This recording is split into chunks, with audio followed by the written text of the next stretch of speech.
प्यारे प्यारे बच्चों, धमाका क्लासेस में आप सभी का फिर से स्वागत है।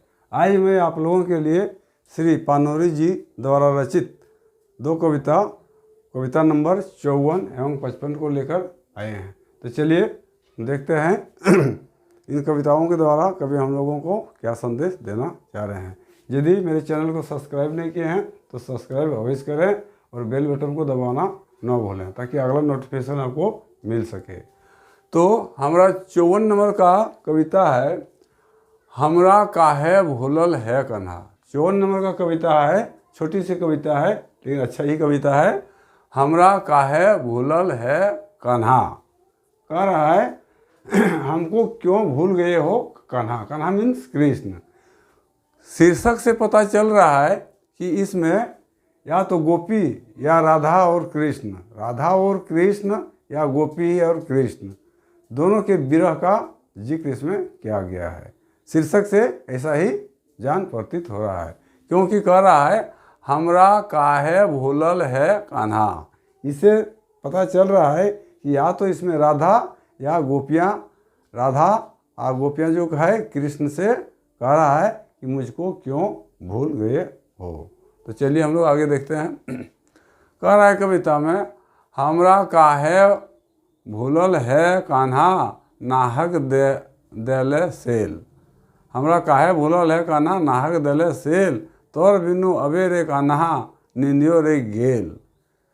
घूरी घूरी देखी रे कान्हा आवेग रे वाट, सोची सोची भैली रे कान्हा जूरी रे काट। छोटी सी कविता है लेकिन विरह का कविता है।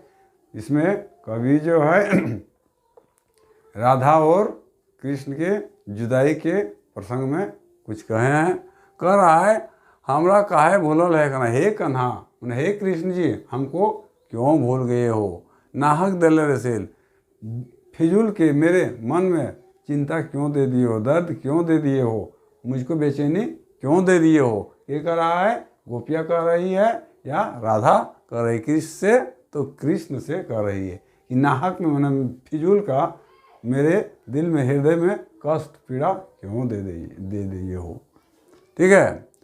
तो और बिनु अबे रे कान्हा निधियो रे गेल, आपके बिना मैंने आपके ऑब्सेंस में, आपके अनुपस्थिति में क्या हो गया है, मेरा नींद चैन सब उड़ गया है। कहने का मतलब है राधा कह रही है कि आपके तोर बिनु अबे रे कान्हा, तुम्हारे आने के बिना मैंने तुम्हारे अनुपस्थिति में मेरा नींद सब क्या हुआ है, सब उड़ गया है। मैं बेचैन सी हो गई हूँ, मुझे खाना पीना सब तुच्छ बेकार जैसा लग रहा है। कहने का मतलब हुआ तोर बिनु अबे रे कान्हा नींदियो रे गेल गया। जब नींद ही चल गया इसके मतलब उसके शरीर में तरोताजगी सब खत्म है, उसको निराशा सा प्रतीत हो रहा है। घूरी घूरी देखी रे कान्हा आवे रे बाट, कह रहा है कि हम बार बार घूरी घूरी मैंने बार बार आपको आने का इंतज़ार कर रही हूँ, आपके आने का बाट जो रहा हूँ, रास्ता डहर को जो रहा हूँ कि किधर से कान्हा आ रहे हैं। कृष्ण जी क्या प्रतीक्षा कर रही है राधा कि किधर से आप आ रहे हैं, आपके आने की इंतज़ार मेरे दिल में बैठ गई है। वही वाला कर रहा है घूरी घूरी देखी रे कान्हा आवे करे बाट, आपके आने का इंतज़ार मैं बार बार कर रही हूँ, मैं आपकी आस लगाए बैठी हुई हूँ।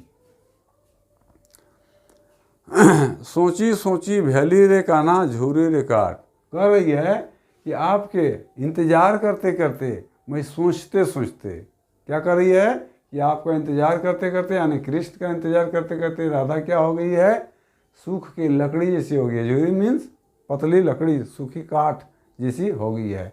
जब खाना पीना नींद सब गायब हो जाएगा तो स्वाभाविक है कि मनुष्य का शरीर दुर्बल हो जाएगा, पतला हो जाएगा। वही वाला कह रही है कि सोची सोची भैली रे कान्हा, सोचते सोचते विचार करते करते आपके बारे सोचते सोचते आपका इंतज़ार करते करते क्या हुआ, मेरा शरीर सूखी हुई लकड़ी की भांति पतली सी हो गई है। कहने का मतलब हुआ कि राधा कृष्ण के विरह में पूरा तिलमिला सी गई है ना, और उसको बार बार आने का इंतज़ार कर रही है।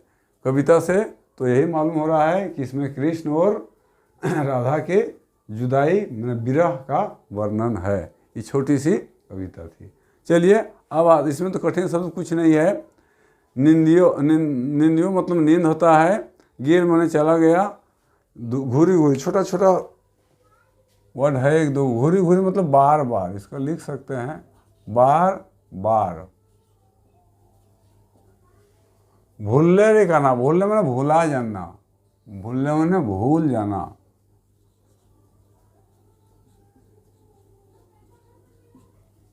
नाहक मैंने फिजूल का, फिजूल। व्यर्थ का, फिजूल व्यर्थ का लिख सकते हैं। दिल रे सेल, सेल में दुख चिंता दर्द दुख पीड़ा सब होगा, है ना। तो बिनु अवेरे कहना, और तो कठिन शब्द है नहीं। जैसे पतली सूखी लकड़ी, और कठिन शब्द नहीं है। चलिए अब हम लोग आते हैं 55वां कविता में। 55वां कविता है नाच मुररी नाच गे। इस तरह का हम लोग एक कविता देख चुके हैं। 51 में जो था नाच बांदर नाच रे, तो लय लगभग ऐसा है लेकिन कविता अलग है। कह रहा है इसमें नाच मुररी नाच गे। चलिए देखते हैं कवि क्या कह रहा है इसमें। नाच मुररी नाच गे लागतो नाय आँच गे। नाच मुररी नाच गे लागतो नाय आँच गे। हमर असरे नित नतुन खेला दिन दोपहर सांझ बेला। बड़ी पुण्य प्रेमक मेला अपन रस्सी बाछ गे। बहुत अच्छा कविता है। अब सिंधु हवे पार लिए नाय हतो जन्म आर। देखे पेबे एकाकार मनक रंगे चुनरी अपन रांग गे। प्रेमक देशे मनक भाव रूपे नगरे फूलक छाँव। खोजी जोदी खोजी मनक ठाव प्रेमक डोरे जुड़ा बांध गे। ठीक है, बहुत अच्छा कविता है। इसमें हम लोग देख रहे हैं कि कह रहा है मुडरी। मुडरी मीन्स क्या होता है? पहले मुडरी मीन्स होता है जिसके सर पर बाल ना हो, जिसको टकला हम लोग बोलते हैं। और मुडरी कह रहा है इसका मतलब यहाँ टकली होगा, यहाँ औरत है ना। कह रहा है नाच मुडरी नाच गे। टकली मतलब जिसके सिर पर बाल नहीं है। तो कह रहा है नाच मुडरी नाच गे लागतो नाय आँच गे। आप नाचिए, हे मुडरी आप यहाँ पर नाचिए, आपको यहाँ पर कोई आँच नहीं लगेगा। यहाँ पर कभी बहुत बड़ा बयान किया है। कहाँ बयान किया है? क्योंकि पुराने ज़माने में क्या होता था, सती प्रथा चलता था। मैंने पति मर गया तो उसके साथ साथ उसके पत्नी को भी मर जाना पड़ता था। लेकिन जहाँ सती प्रथा नहीं है वहाँ भी समाज में बहुत तरह की वर्जनाएँ वर्जित वो चीज़ रखा गया था। जैसे किसी का 16 वर्ष में ही उसके पति मर जाते हैं तो वो दोबारा और शादी नहीं कर सकता है। किसी का 20 वर्ष के बाद उसका पति मर गया तो वो शादी और नहीं कर सकता है। तरह तरह की बहुत तरह की माने बाधाएँ उस पर बैंड लगा दिया जाता है समाज के द्वारा, है ना। तो उसी पर कभी क्या क्या इसमें बयान किया है, बयान करके इस कविता को लिखा है। वही वाला कहता है जब विधवा हो जाता है तो क्या होता था उस समाज में, औरत लोग को, विधवा औरत को काशी प्रयाग में भेज दिया जाता था। क्या करके? मुररी करके, मतलब उसके माथा को छिला के वहाँ भेज दिया करता था ताकि वहाँ जाके कृष्ण का भक्ति करे, राधा का भक्ति करे और नाच गान करे। और वहाँ मठाधीश जो था उस सब के साथ कभी कभी बहुत प्रकार के को विचार भी करते थे। तो चलिए हम लोग इस कविता के द्वारा देखते हैं इसमें कवि क्या कहना चाह रहा है, किस प्रकार का बयान क्या है।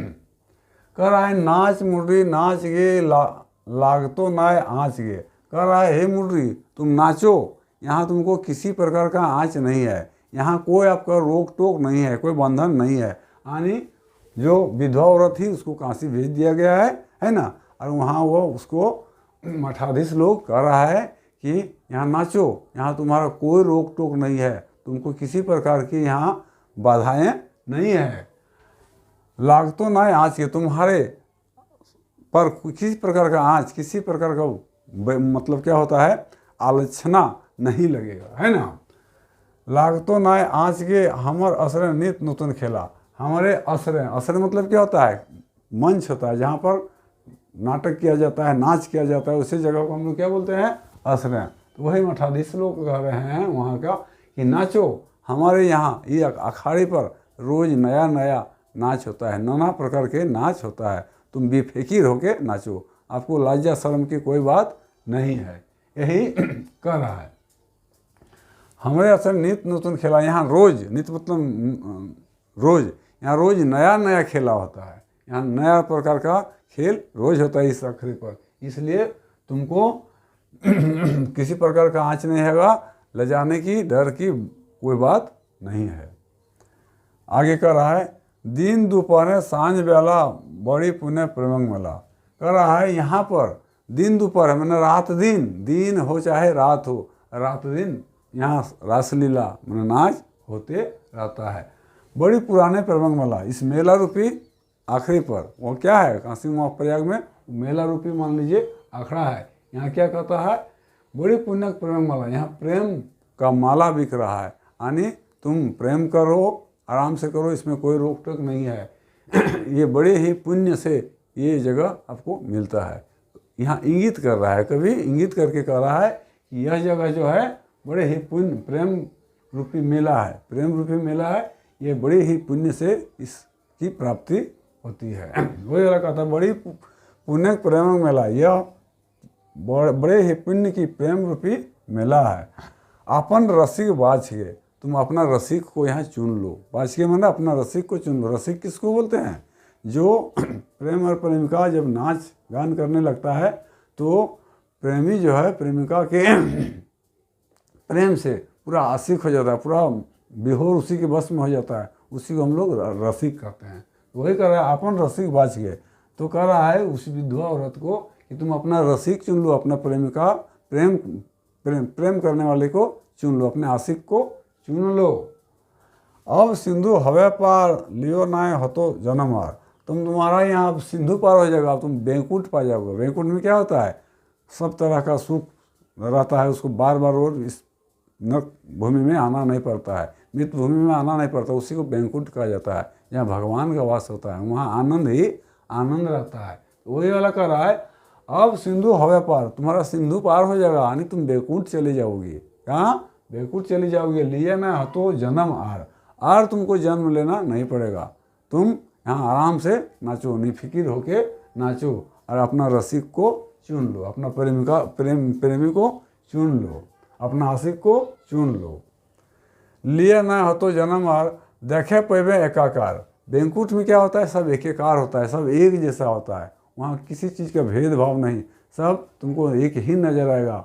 वहाँ बैंकुट जाने के बाद तुमको केवल आनंद ही आनंद का दृश्य मिलेगा, आनंद ही आनंद की चीज़ें मिलेगा, तो तुम्हारा बेड़ा पार हो जाएगा, यानी तो अब तुम्हारा सिंधु पार हो जाएगा। तुम्हें आराम से यहाँ पर नाचो, तुमको कोई रोक टोक नहीं है, तुमको देखने वाला कोई यहाँ नहीं है। देखे पैबे एकाकार, वो तुम आप एकाकार देख सकेंगे, एक ही आकार का सब चीज़ वहाँ आपको मिलेगा, मतलब भेदभाव किसी प्रकार का नहीं है। वो मन के रंगे चुनरी अपन रागे, अपने मन से अपना चुनरी रूपी प्रेम को रंग लो, अपना प्रेम रूपी जो चुनरी है उसको जैसा मन बुझाता है वैसा रंग लो, वैसा आशिक चुन लो। मन के रंगे चुनरी अपन रंगे, अपना जो चुनरी है, अपना जो प्रेम रूपी चुनरी है उसको जैसा तुमको बुझा रहा है वैसा रंग लो। प्रेमंग देशे मनक भावे रूपे नगर फूलक छावे। प्रेमंग देशे मनक भावे, प्रेम रूपी ये देश है, प्रेम रूपी ये देश है, अपना भाव को, अपना जिस तरह का भाव हो रहा है, जिस तरह का मन इच्छा हो रहा है उसको पूरा करो, इसमें कोई रोक टोक नहीं है।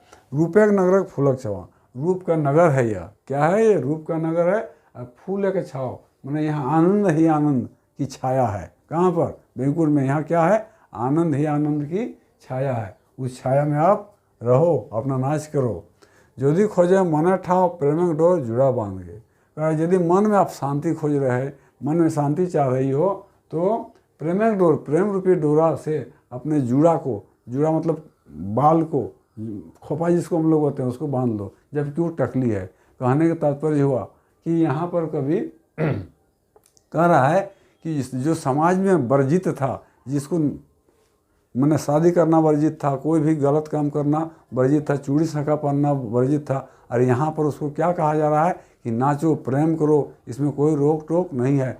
कवि यहाँ बयान करके मतलब वहाँ के मठाधीशों को जो मैंने आश्रम के आड़ में, धर्म के आड़ में, आश्रम में धर्म के आड़ में छिप के उन्नैतिक व्यभिचार के काम करते हैं, उन लोगों पर कभी उन लोगों पर को कभी कस के झकझोरा है, उन लोगों पर बयान किया है कि जिस औरत को समाज में शादी करने से मना, वो कोई चीज़ रंगीन साड़ी पहनना मना और तरह तरह की चीज़ें हैं जो वर्जित किया गया था, उसको यहाँ पर क्या कर रहा है, सभी तरह का आनंद लेने के लिए वो यहाँ छूट दे रहा है। कवि के कहने का मतलब यही था। यदि वीडियो अच्छा लगा तो सब्सक्राइब जरूर कीजिएगा और बेल बटन को दबाइए और शेयर करना भी नहीं भूलिएगा। इसमें देखते हैं नया कठिन शब्द कहीं है तो आँच गे।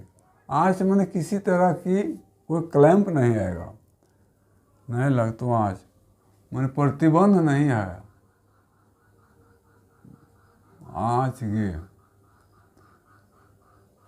प्रतिबंध, प्रतिबंध बोल सकते हैं।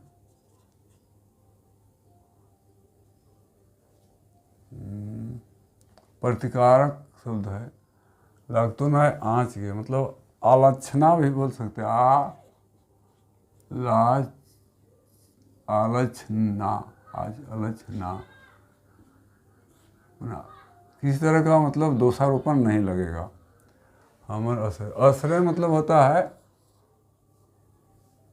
अखाड़ा और खरा, अखाड़ा जहाँ पर नाचा जाता है, जहाँ पर नाच गान होता है।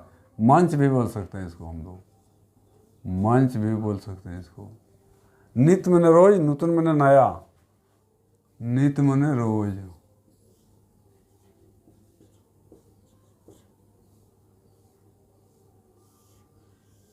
सांझ बेला में दोपहर, सांझ बेला में उल्टी पहर, उल्टी पहर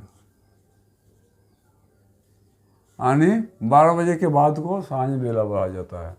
पुण्य प्रेम मेला, पुण्य मैंने पुण्य ही होता है।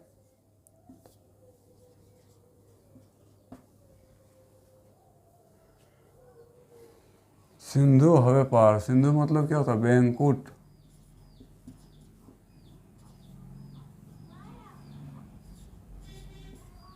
बैकुंठ धाम,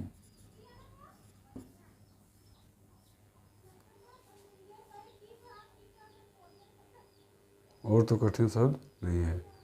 जूड़ा, जूड़ा मीन्स होता है, हम लोग खोपा बोलते हैं, बालों को इकट्ठा करके बांधना, बालों को इकट्ठा करके बांधना, उसी को बोलते हैं जूड़ा। ठीक है, इतना ही। वीडियो यदि अच्छा लगा तो सब्सक्राइब जरूर कीजिएगा। जय हिंद, जय भारत।